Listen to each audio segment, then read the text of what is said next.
Jean-Paul Sartre, ou Sartre, escrevendo sobre a vida do Jean Genet, dizia que os livros dele praticamente equivaleram a sessões de psicanálise.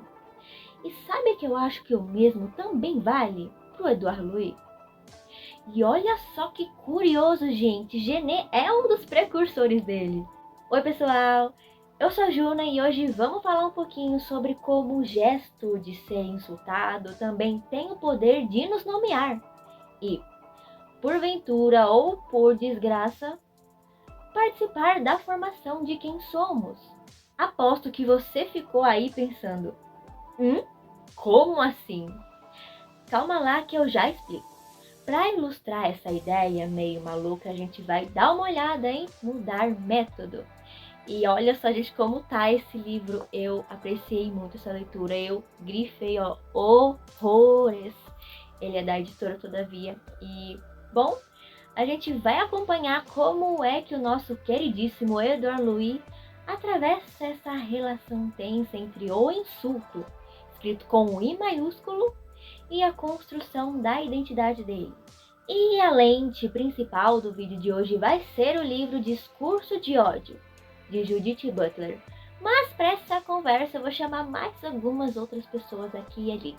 A gente vai esbarrar em autores como Henri Bon, Freud, Lacan e até Gayle Rubin. Então, vamos ver no que é que vai dar essa salada mista. Para quem caiu de paraquedas aqui e ainda não conhece o livro, ele narra a transmutação de Ed.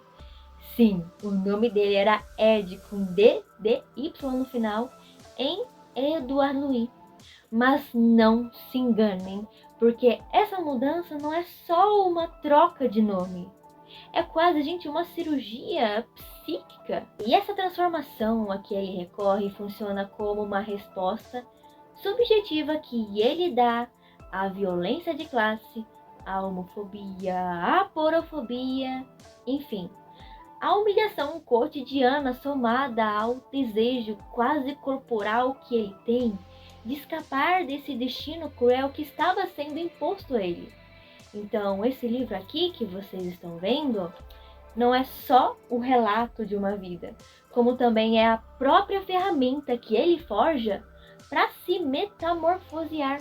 Então, segura, gente, o peso simbólico desse livro. Nele, a gente acompanha o processo doloroso e árduo que o levou a escrever cada uma dessas páginas e como, no final, Mudar Método é um tipo de vingança existencial que devolve ao mundo aquilo que o mundo tentou esmagar.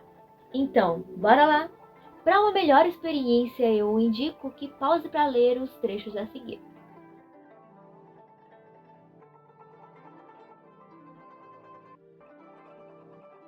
Logo de cara, o Louis fala desse desejo desesperado de escapar de todas as marcas daquilo que eu tinha sido.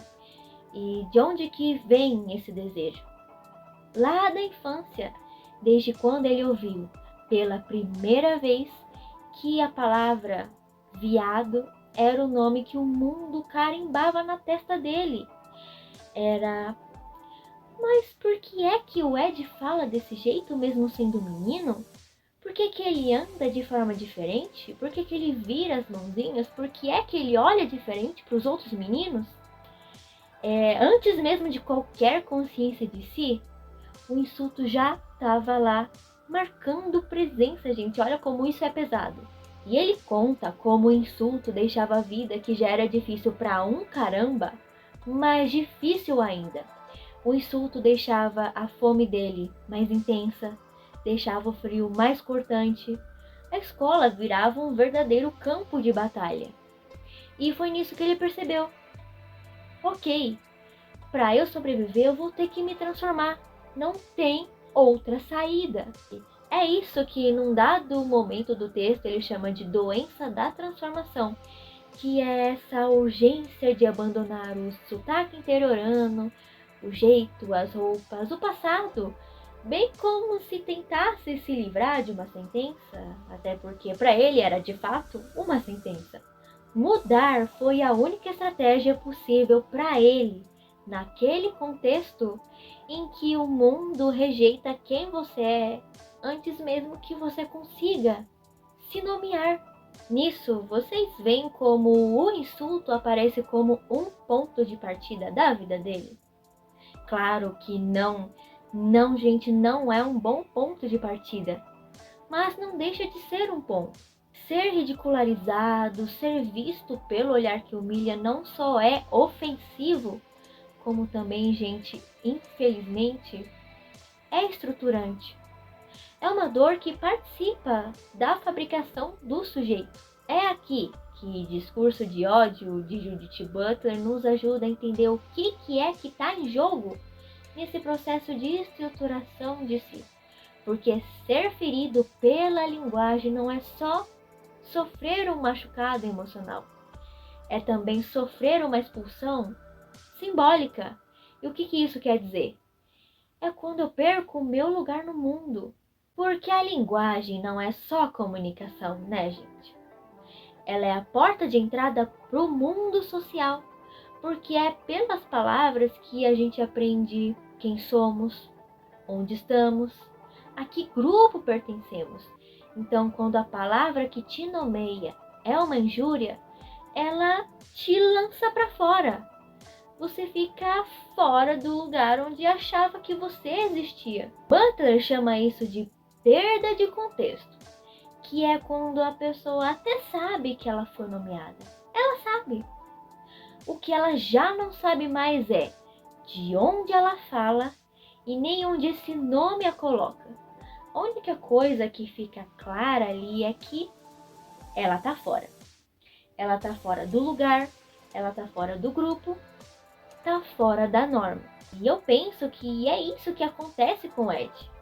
Esse insulto que ele recebe desde a infância tá ali, expulsando ele diariamente de lugares onde ele supostamente deveria estar seguro, dentro da família, da escola, da vizinhança, até mesmo da própria história.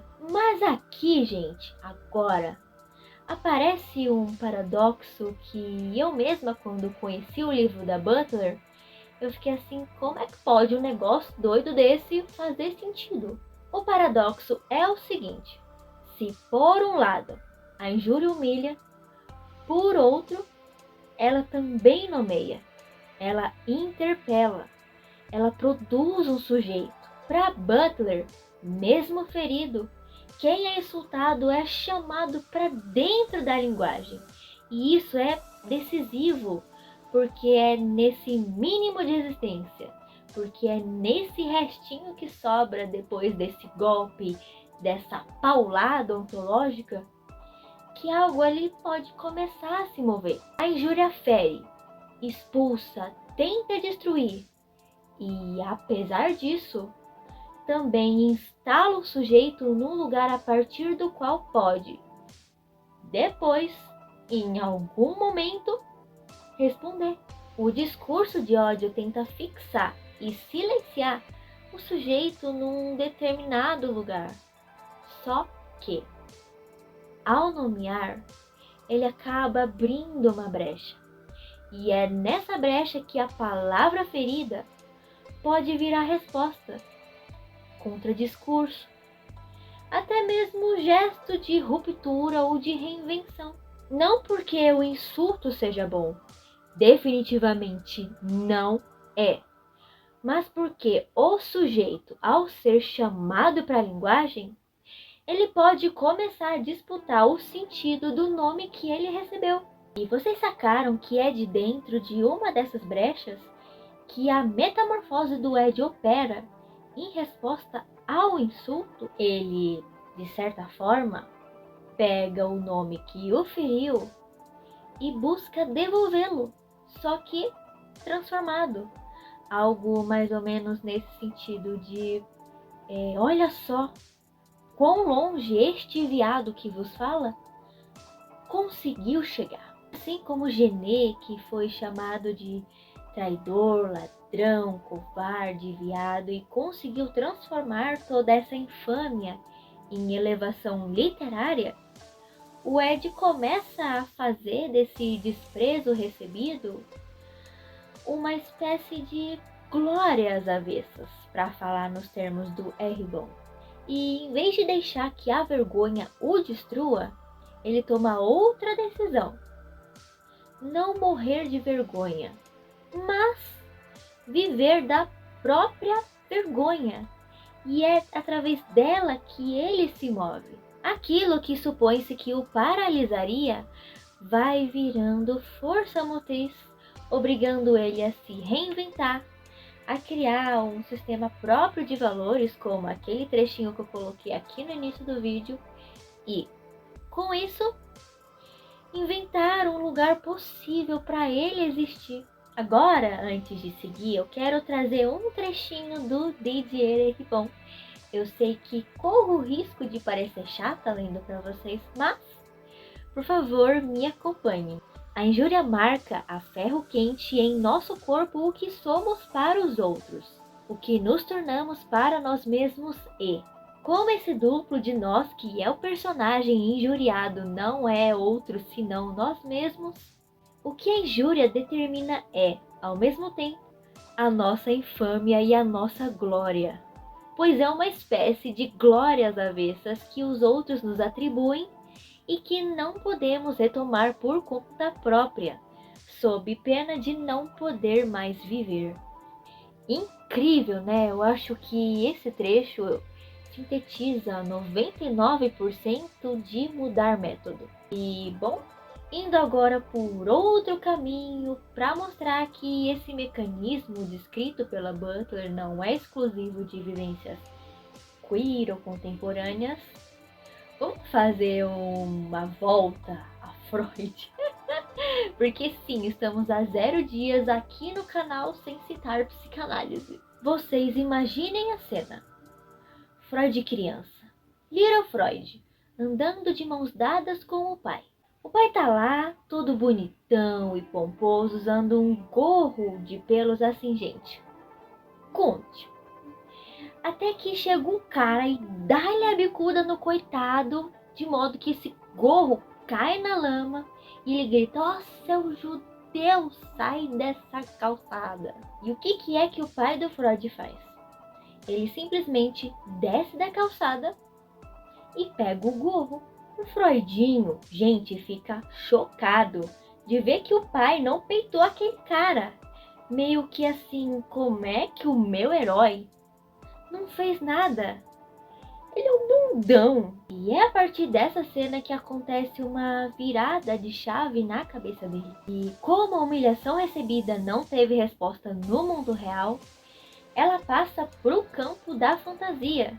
Porque ele começa a imaginar, a ambicionar, a se identificar com figuras históricas como, por exemplo, a de Aníbal, que, quando tinha 9 anos, jurou pro pai: eu prometo que eu vou me vingar desses romanos. A fantasia vira o lugar onde a revanche acontece. E vocês lembram de quando eu disse lá no começo que ser insultado é ser interpelado?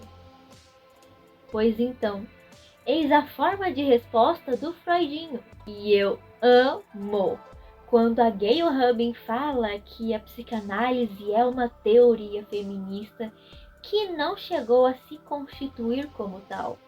Porque esse relato de Freud lá em Interpretação dos Sonhos é exemplar se a gente pensar em termos de opressão de minoria. O que está em jogo ali é o confisco da palavra e do corpo do sujeito. Enfim, o paralelo meio maluco que pretendo traçar aqui é que algo parecido acontece com o Ed.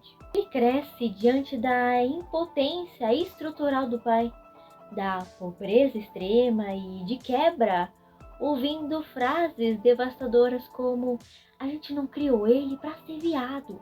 Se, no caso de Freud, a injúria dirigida ao pai desloca a ambição para o campo da fantasia e posteriormente para a produção intelectual, que está aí até hoje, né, gente? Afinal de contas, estamos falando do pai da psicanálise.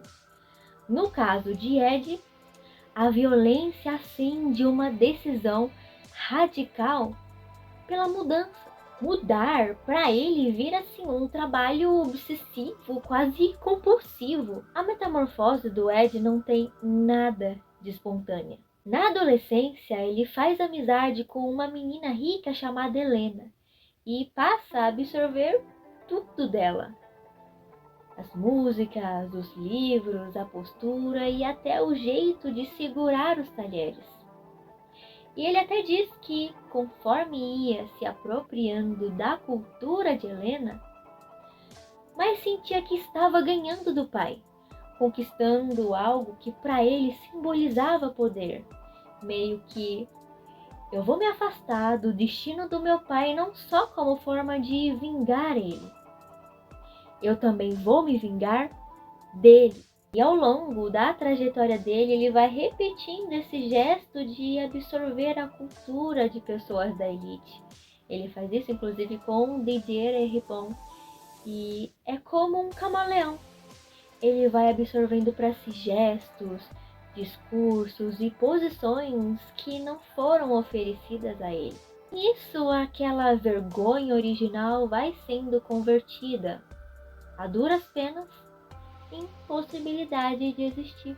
A meta alcançada do sucesso literário não apaga a ferida, mas marca a garantia de uma existência, de proteção, de distância o suficiente para não retornar do lugar de onde ele precisou fugir.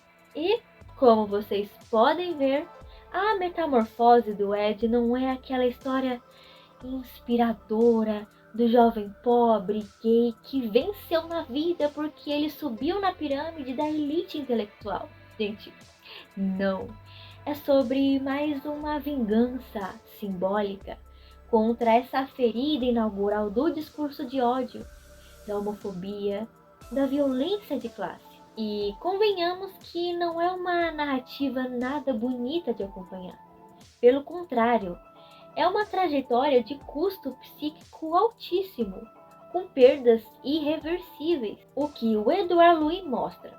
E lembrando que eu tô lendo isso com a lente da Judith Butler, é que não é que a injúria salve ou redima alguém, e sim que, em certas condições, a linguagem que fere pode ser deslocada e reaproveitada como instrumento de invenção de si. E pensando por esse lado, eu encerro o vídeo aqui trazendo que também acho que a trajetória do Ed encena um pouco daquilo que Lacan chamou de vergontologia. Vergonha mais ontologia. Acontece que para o Lacan ninguém morre de vergonha. E é justamente por isso que a vergonha força o sujeito a se reorganizar, a criar uma nova posição diante de si mesmo e dos outros. Mas agora eu quero saber de vocês. Me contem, será que eu viajei demais na maionese ou minhas viagens fizeram algum sentido para vocês? Me conta aqui nos comentários. Feliz ano novo, pessoal!